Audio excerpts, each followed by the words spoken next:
Você está ouvindo uma ministração da comunidade cristã de Três Coroas. Que essa mensagem possa edificar sua vida.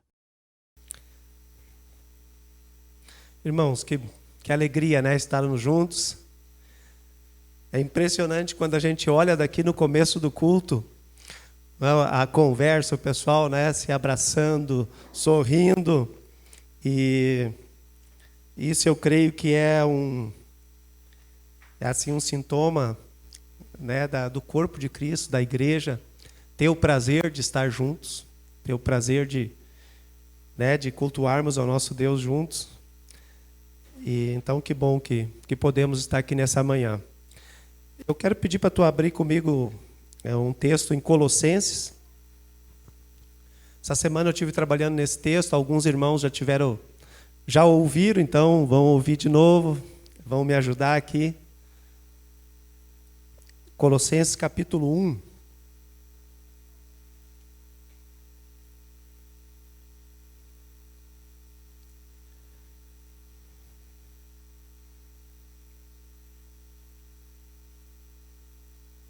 Capítulo 1, do versículo 13 até o 23.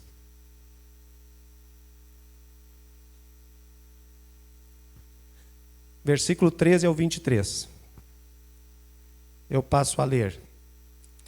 Ele nos libertou do império das trevas e nos transportou para o reino do Filho do seu amor, no qual temos a redenção, a remissão dos pecados.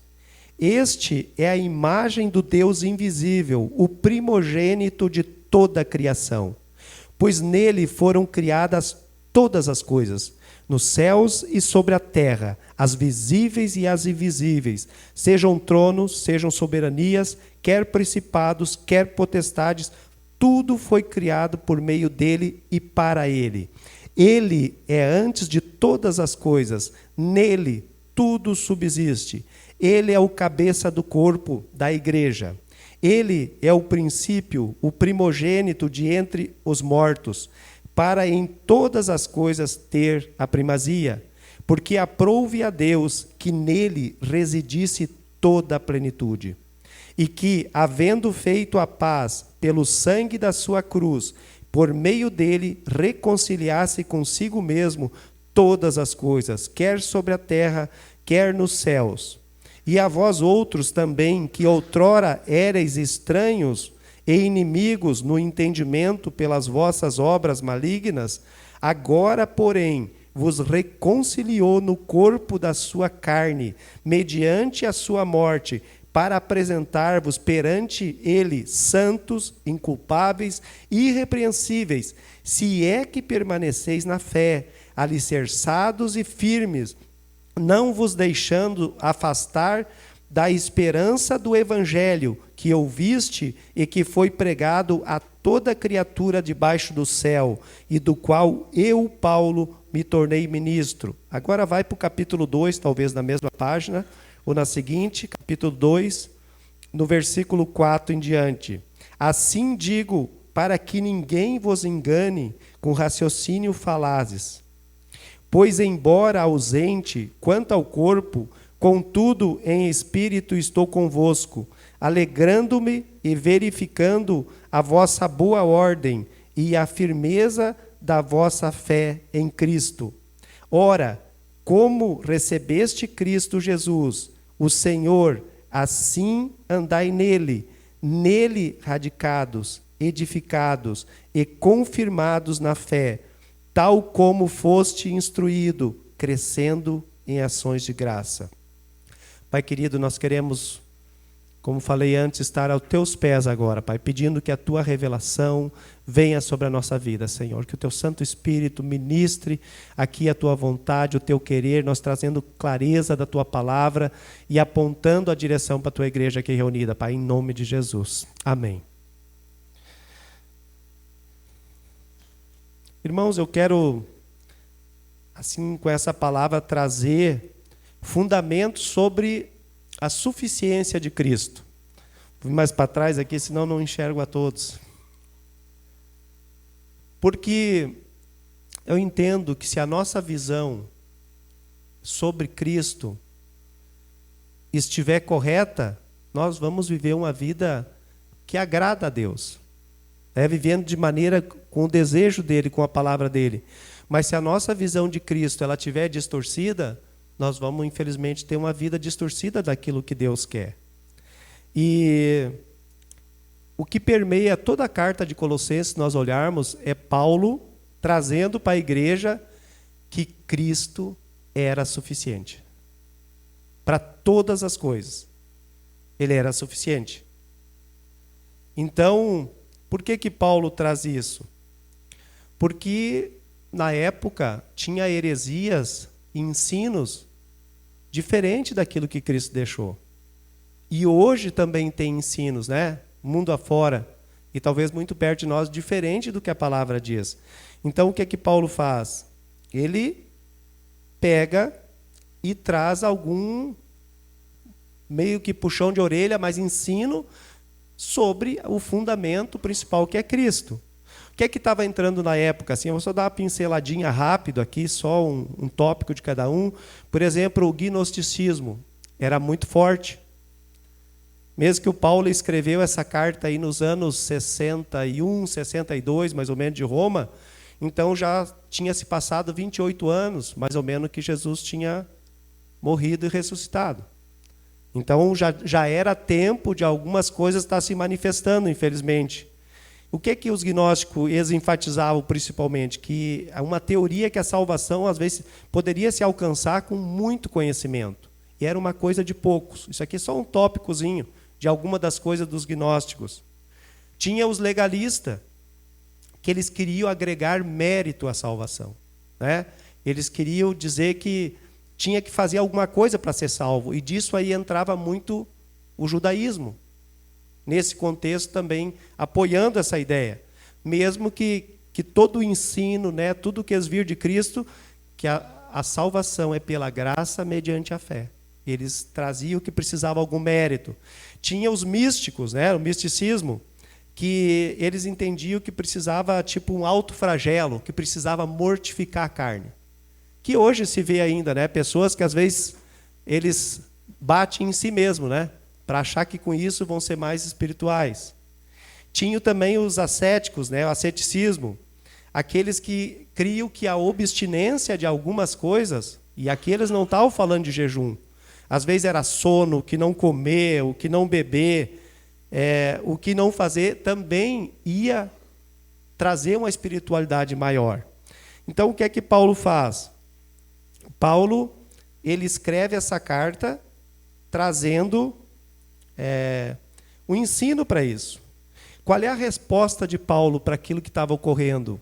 A resposta de Paulo é Cristo. O que todos vocês precisam é um conhecimento profundo de quem é Cristo, de quem é Jesus. Que a obra que Jesus fez na cruz é suficiente, não precisa essas coisas que outros estão colocando. Né? O que Jesus fez na cruz é suficiente para a nossa salvação. E o que nós podemos realmente ficar, o que eles podiam, nós podemos é ficar constrangidos pelo amor que Cristo demonstrou por nós. E assim nos rendermos a Cristo e aquilo, né, a obra redentora da cruz e a seguir, e a servir, entregar a nossa vida para Ele.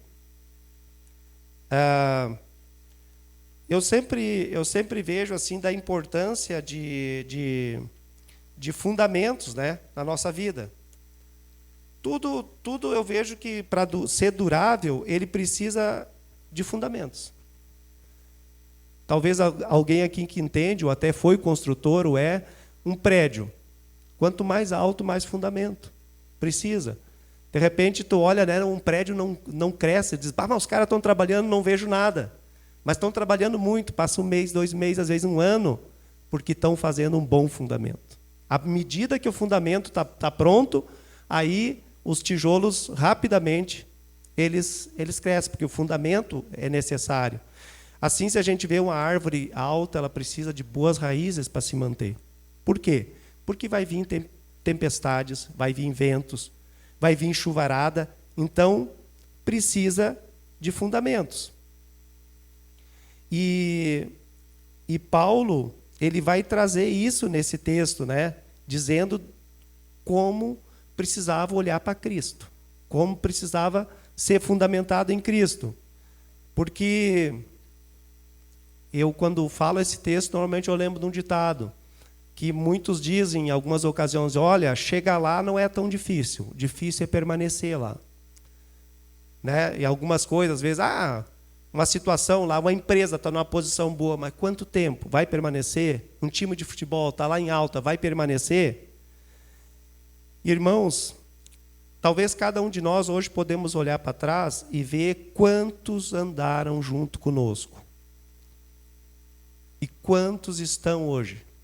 Eu não estou falando só de, algum irmão foi para outra denominação e está bem, amém, glória a Deus, mas que não estão em lugar nenhum.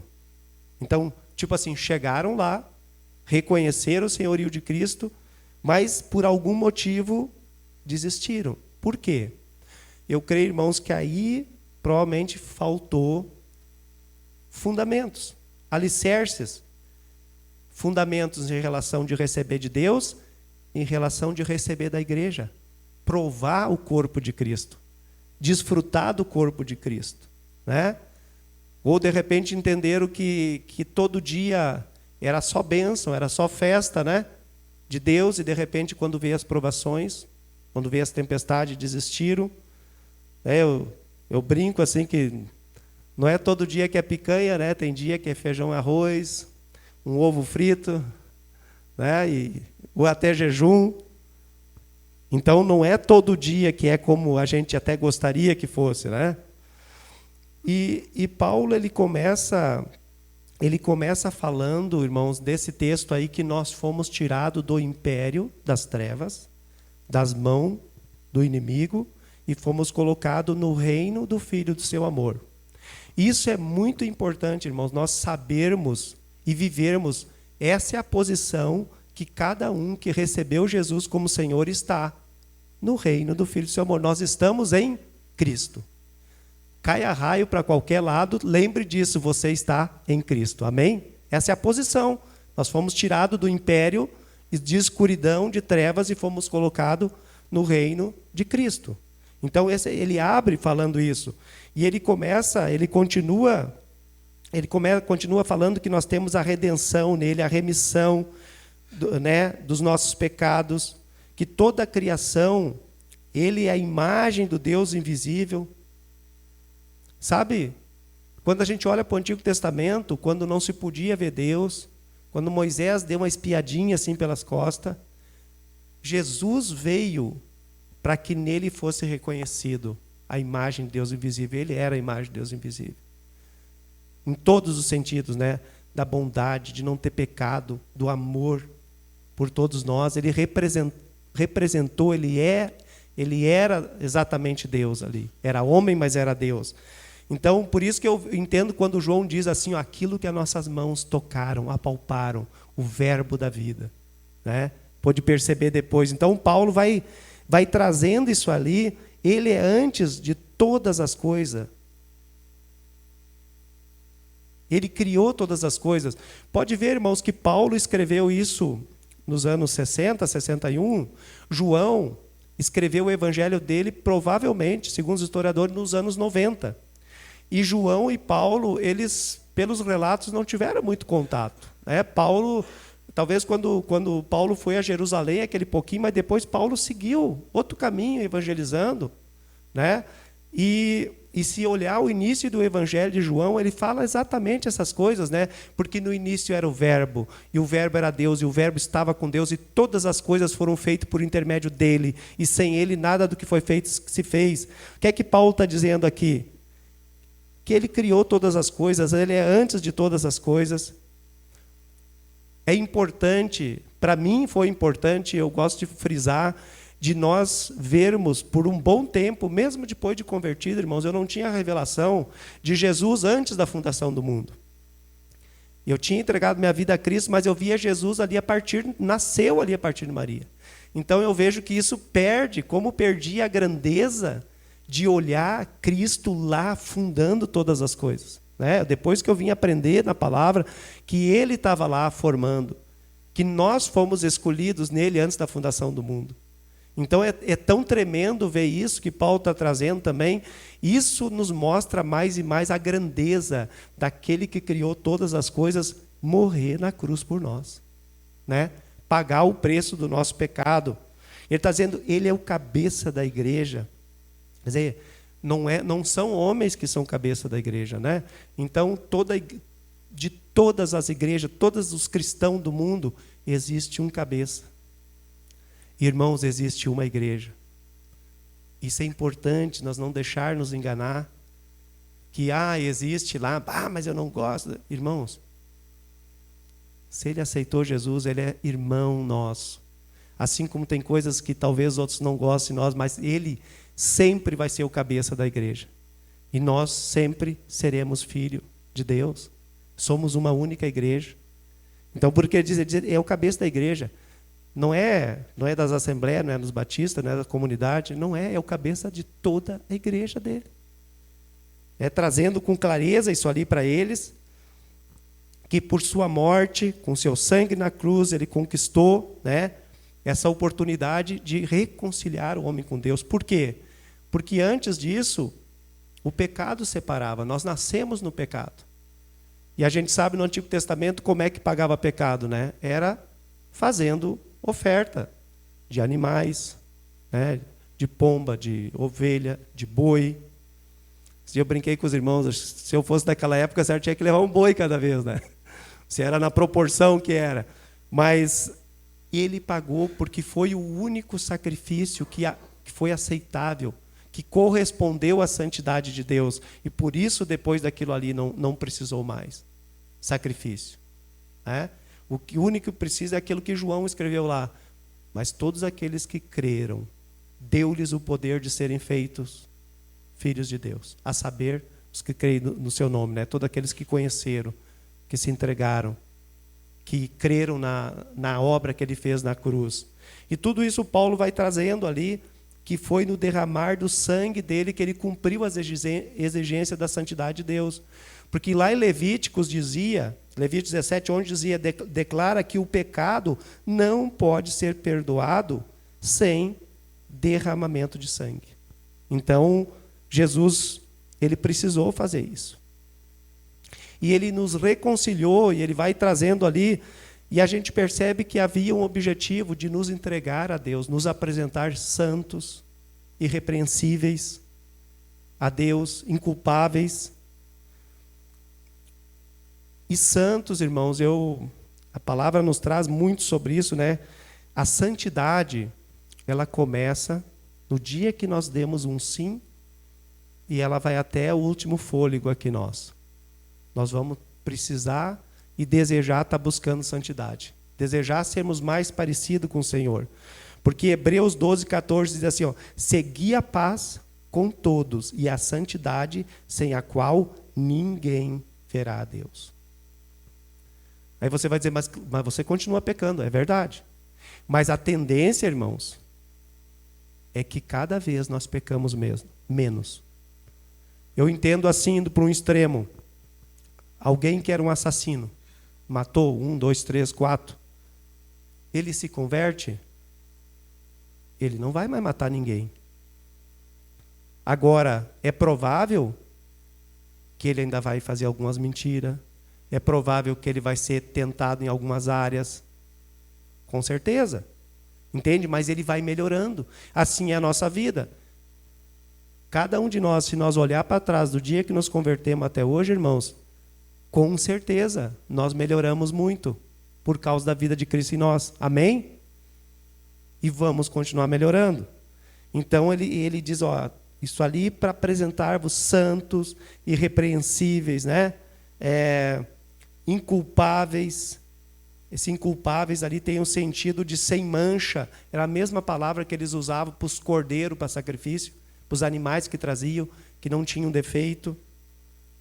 Então, e ele traz uma condição ali, né? Se é que permaneceis na fé. Ou em outras versões, né, na NVI, desde que continuem alicerçados, firmes, não vos deixando afastar da esperança do Evangelho. Então isso é muito importante. Porque sempre que um lugar ficar vazio, alguém vai habitar. Então, de não deixar de congregar, de orar, de ter unidade, de se visitar, de estudar a palavra juntos. Porque eu sei que é bem extremo, mas ficou ali para nos alertar na palavra, né? É só lembrar aquele texto que Lucas traz lá, diz, olha, quando um demônio ele sai de um lugar, aquilo ali é limpo, né? Se é limpo, ornamentado, mas se ficar vazio, ele volta com mais 7.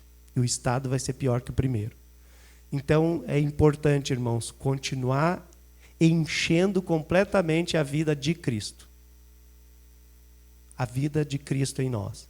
Para não dar espaço para essas coisas. É muito importante isso.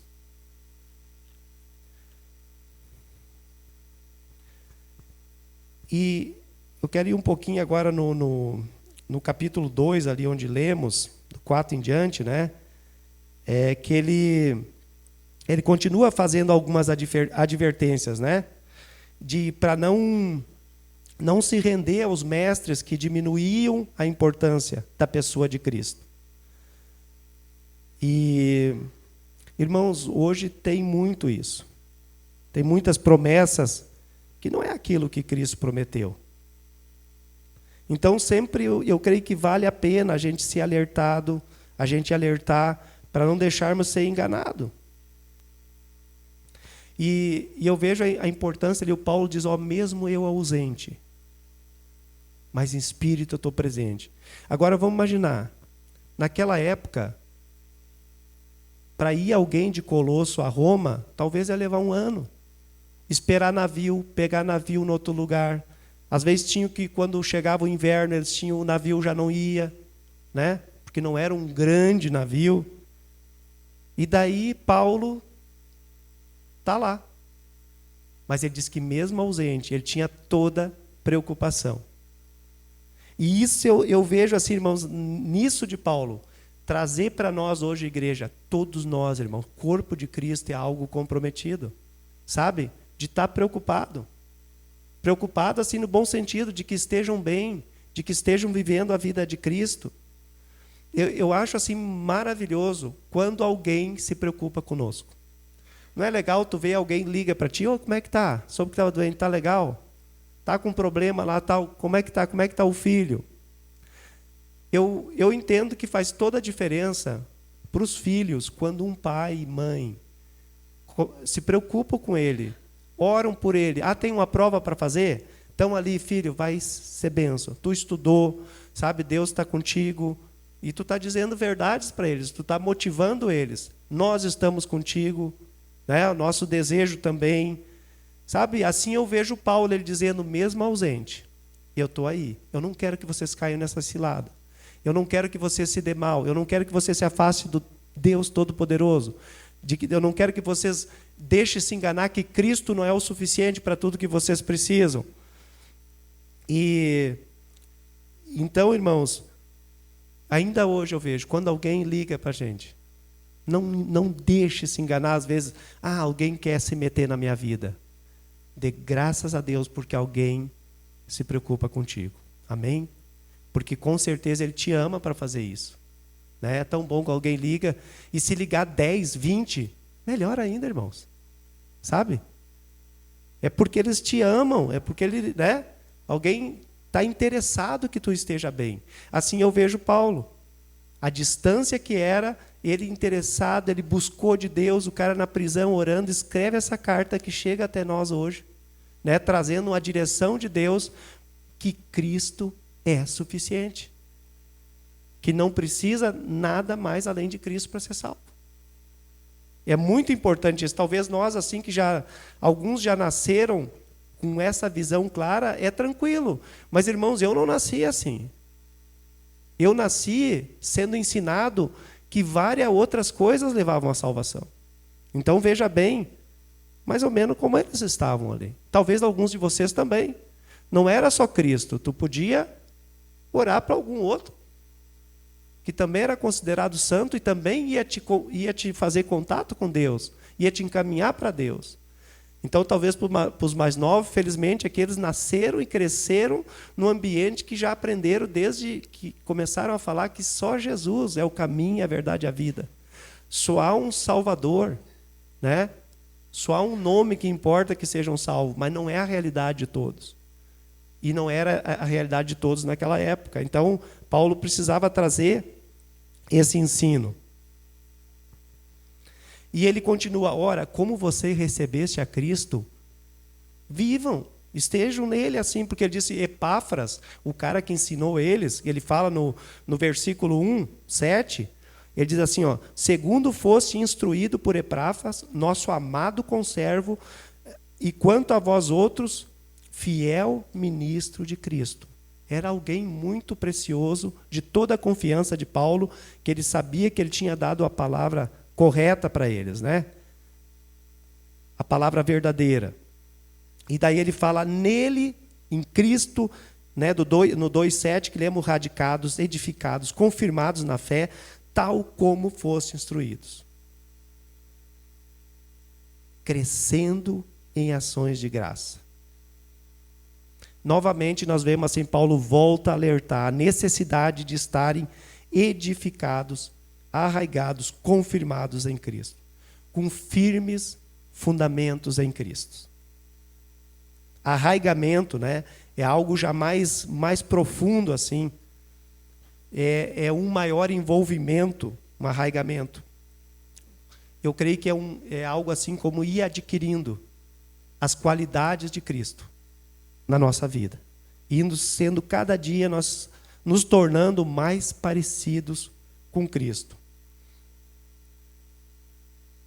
Porque a nossa vida, estando em Cristo, ela vai emanar atitudes dele, de Cristo.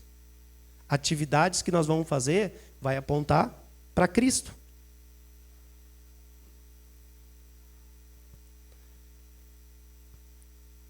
Confirmados na fé, ele fala.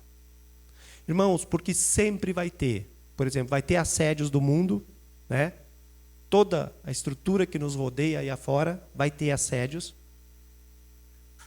Vai ter assédios pedido da nossa carne, que é a nossa natureza humana que está ali, que também vai ser testada. E também, irmãos, vamos ser testados pelo próprio diabo, que vai oferecer ofertas. Então ele está dizendo, ó, vocês precisam estar confirmados na fé. É necessário permanecer firme para atravessar as crises que aparecem. Porque a fé é esse cimento, né, para a edificação. É um componente essencial. Eu falei na última vez aqui que a fé é assim também, ela nasce ali, né? A salvação nós recebemos pela graça mediante a fé, ela nasce no mesmo dia na nossa vida. E ela precisa continuar crescendo, não só o conhecimento, mas a nossa fé, ela precisa acompanhar o conhecimento, talvez e muito além do conhecimento.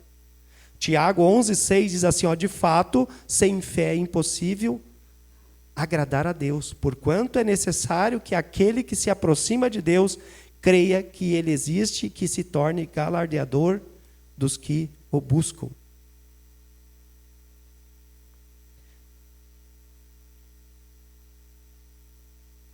Então, o desejo dele é que nós continue, que os colossenses e nós hoje, igreja, continuamos crescendo na fé, arraigado, alicerçado nos fundamentos de Cristo, né? E ali, como diz ali, extravagando em ações de graça.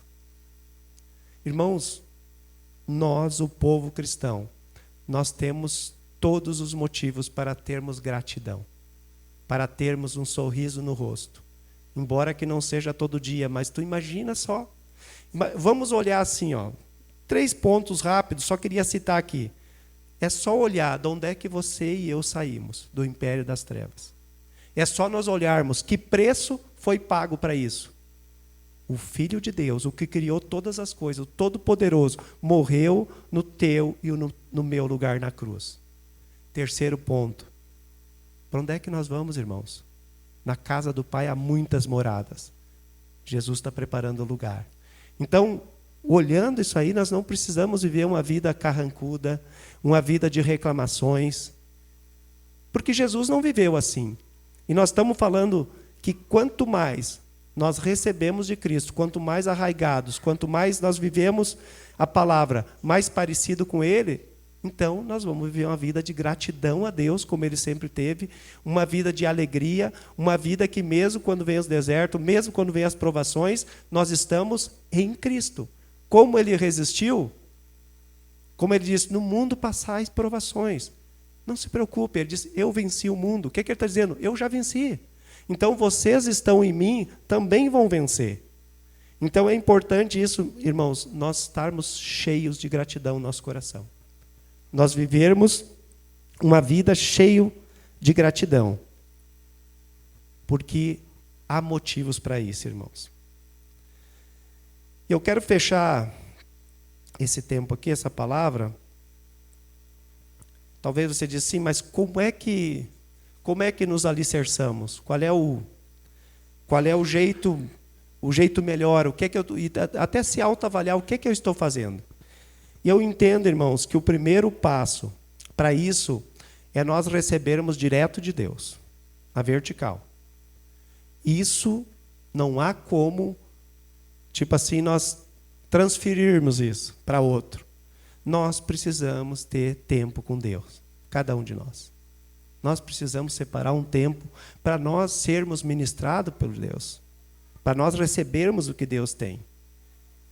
Tempo de oração, nós precisamos nos aquietar, ler a palavra sozinhos, ou com a esposa, ou com o marido, ou até com os filhos, mas nós precisamos de ter esse tempo mais em casa, mais família. Nós precisamos muitas vezes jejuar. Lembra que Jesus disse, quando questionaram, mas os teus discípulos não jejuam? Ele diz, hoje não jejuam, né? Porque eles estão com o noivo, é festa, eles estão aqui, eles estão junto com o noivo. Mas vai ter o dia que o noivo vai ser tirado do meio deles ali, e eles vão ter que jejuar, e bastante. Eu confesso da minha dificuldade também, irmão, mas é bíblico, é necessário, é preciso. E um segundo ponto, que é receber, né, e dar na horizontal, como nós estamos aqui hoje. Nós estamos aqui no culto, quantos abraços você deu e vai dar, tu vai conversar com alguém, tu vai ouvir a palavra aqui, tu vai cantar junto com a igreja. Né? O Salmo diz lá que na unidade Deus derrama a sua bênção. Tem coisas que é lá para o quartinho, é para o teu tempo individual, e tem coisas que Deus tem para nós recebermos juntos. E quem não estiver junto, ele vai perder, irmãos. Sabe? Ou vai esperar mais tempo para aquilo que Deus está derramando no dia que está derramando. Então é importante, né? Uma palavra diz, não deixamos de congregar. A gente sabe das dificuldades de muitos, mas sabe priorizar, sempre que é possível, estar junto no corpo de Cristo. Sempre que possível, irmãos, eu vejo assim, que a igreja oferece várias ferramentas aqui para nós. Tem culto de oração, né? Para os mais jovens aqui tem Joade, tem o grupo das Déboras, tem encontros de casais, sabe? Tem a igreja nas casas, que eu queria frisar assim, que é talvez fora o culto aí o mais assim que a gente tem a liberdade de crescer, porque tu vai ajudar, tu pode levar uma palavra, tu pode pedir como é, sabe? Tu tem a liberdade de perguntar, tu tem a liberdade de ter consciência de cada um de nós somos chamados para edificar os outros. Então, esse é o meio que eu vejo, pode ser que até esqueci alguma das atividades aqui, mas a ideia é de trazer assim, que nós precisamos, são ferramentas que eu vejo para nós sermos edificados, para nós sermos arraigados, firmados, para nós conhecermos de fato e de verdade, repartindo entre nós quem é Cristo. Sabe, como Paulo vai descrevendo, Ele nos tirou de lá, Ele nos redimiu, né, na cruz, Ele é antes de todas as coisas, Ele é o cabeça da igreja. Sabe? Então, para não nos perdermos, nós precisamos conhecer Jesus mais e mais. Amém, irmãos? Nós precisamos ter um desejo de estar com Jesus mais e mais. Sabe? Isso Ele não vai nos forçar. A palavra vai nos apontar, mas precisa haver uma decisão nossa de priorizar. O que é que eu priorizo? Sabe? O que é que eu tenho priorizado na minha vida? Nós precisamos tirar tempo, aprendermos a nos alegrar lendo a palavra, orando, sabe? Ministrando a palavra, repartindo aquilo que nós sabemos, sendo a boca de Deus aquilo que Ele espera de nós. Então eu queria deixar essa palavra não como alguma coisa, uma cobrança, mas como uma palavra de ânimo para nós. Sabe? Que temos conhecido a Cristo. De nós vivermos o corpo de Cristo. Nós desfrutarmos daquilo que temos a possibilidade de participarmos. De sermos firmados, enraizados na palavra. Porque nós precisamos ser despertados, irmãos, cada dia para aquilo que é do Senhor. Precisamos estar atentos para não cairmos nos laços do engano do mundo. Olharmos, vislumbrarmos uma eternidade com Deus. Eu vou dizer uma coisa, irmãos. Cada dia você vai estar mais parecido com Jesus. Amém? Amém, irmãos? Glória a Deus. Parece uma coisa assim, às vezes a gente diz assim, está querendo alguma coisa. Pode ter certeza que é o desejo do coração de Deus, é que cada dia nós sejamos mais parecidos com Cristo. Se é que pode ser orgulho, esse é o orgulho mais santo que tem. E que a graça de Deus, irmãos, ela esteja, o Espírito Santo nos movendo a termos mais e mais tempo com Deus, a crermos cada dia mais e não sermos enganados que Cristo é o suficiente para a nossa vida. Amém? Glória a Deus. Vamos ficar de pé?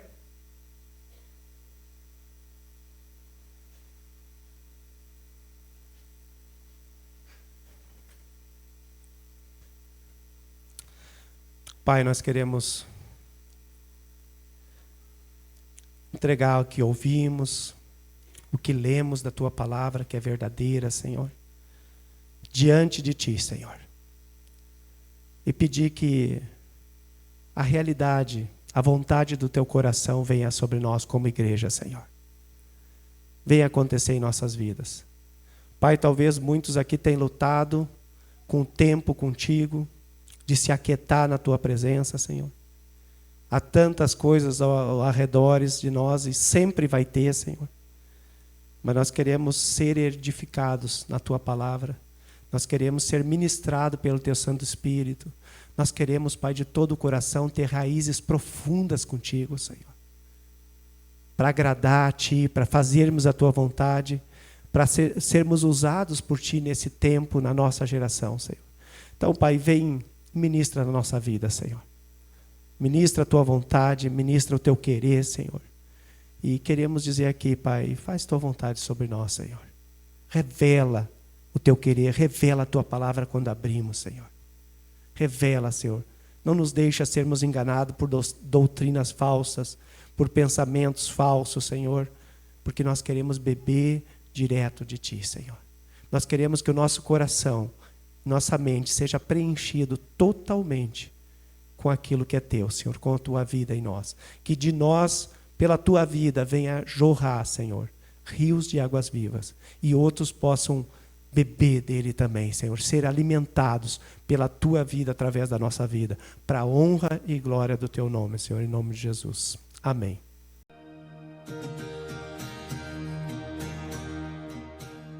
Você acaba de ouvir uma de nossas ministrações. Esteja conosco em nossas reuniões e siga-nos em nossas redes sociais. Que Deus te abençoe.